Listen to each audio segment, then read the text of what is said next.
Can President Trump strike a deal today with a bipartisan group of lawmakers on protecting dreamers and funding his border wall? Those two thoughts are more linked than ever before. Let's discuss with CNN political commentator Ana Navarro and Matt Schlapp, former George W. Bush political director and chairman of the American Conservative Union. Good to see you both. Brother Schlapp, I begin with you. Make the case why it is good that the wall be the line in the sand, sorry to mix metaphors, but in terms of getting done anything for the dreamers.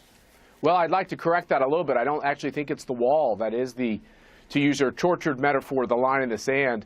I think the president wants to see funding for the wall and for border security on the southern border, but also he wants to end family chain migration in this diversity lottery system. So you don't think the wall is a red line, that if you don't give me the wall, I'm not doing any deal? Because that's what's coming out of the White House. You're saying what? That's puffery? No, I'm just saying it's more than the wall. I actually think they're asking for more than that. And I think the wall is such a symbol to people that it's easy for them to just kind of jump to the wall. But what the president is really looking for is, a more comprehensive view of what we need to do to change our immigration system. So here's the catch on this. The wall was a big promise during the campaign. Everybody gets it. Now, he said Mexico was going to pay for it, so that this conversation should have never been necessary. But whatever. People seem to have forgotten that, or it's no longer important. There are so many lives on the line here. How do you see the politics of this, Anna, in terms of what they're holding out for, these changes to the immigration system, versus what is at risk? Look, what's at risk are human lives. What's at risk is the future of 800,000, a million, 3 million young people who know this country as their own, who are American in every way but one, who play with your children, who go to school with your children, who are in universities, who really, they're some of the best and brightest that this country has. Some of them are serving in the military. They are what makes America great already. And I would say that this is a chance for Donald Trump to show that he is the man, the art of the deal. I think he's got to be very crafty in the negotiation. To me, this wall thing is more symbolic than it is literal. I don't think, you have to get hung up on the idea of 2,000 miles of 50-foot wall. This is not the wall of the Kingdom of the North. It could be drones in some places. It could be enhanced border security in others. It could be, more agents at the border. It's about border security. Neither the Democrats nor the Republicans nor the White House should get hung up on the semantics and on what it means. I think if they're going to reach a deal, and let's remember, there is a deadline. And not only is there a deadline, every day that goes by, over 1,000 of these young people are losing their status and their ability to go to school, their ability to work. So, this is not theoretical.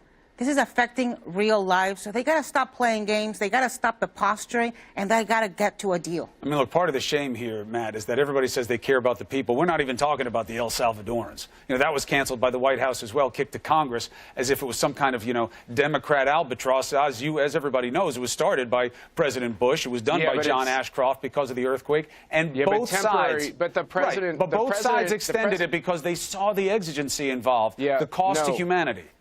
No, look, I think that's right, that there's been previous presidents that have given them temporary protective service because that is what the president's authority is. It becomes a mockery of the law if temporary just becomes constantly renewed and really becomes permanent. What you do with that, you have a separation of powers argument at that point.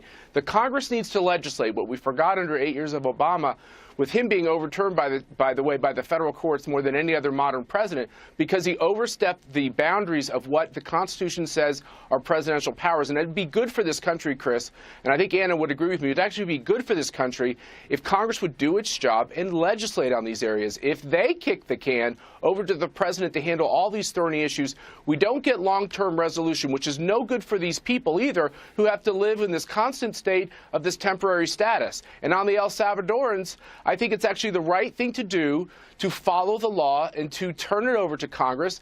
And these folks have 18 months to file for a legal status. It's going to be done in a humanitarian way. But after people come here from a...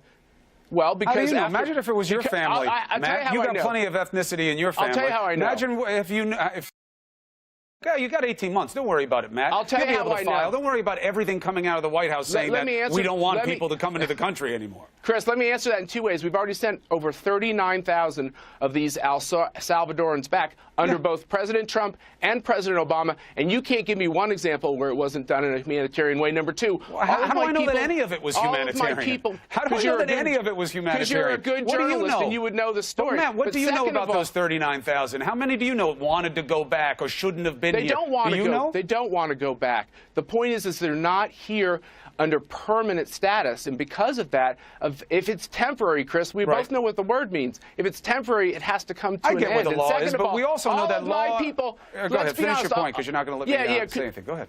No, but I mean, on the point of my family, we did come here legally. I agree. I'm a pro-immigration Republican. I have no problem with legal immigration. I like it to see be it big and vigorous and have a positive impact on our society and the economy, but it has to be done through illegal means. Look, but here's the catch, Anna, and you speak to this. Law enforcement is subjective. You know, clinging to the idea of, well, if we don't enforce the law specifically and strictly, then we disrespect the law. That is BS. We do it all the time. There's a subjectivity to it. The reason that Bush and then Obama went and said TPS needs to be extended was because of the humanity. They knew what they were doing, and of course Congress should find out a permanent solution, but it's about how you incentivize that by saying, I'm canceling it, I'm putting it on you. And now all those families are in the lurch. That's not the humane way to do this. It's find a solution or I will cancel this. You know, that's the way you would have done it if you cared about the people. Look, I think both things can be true.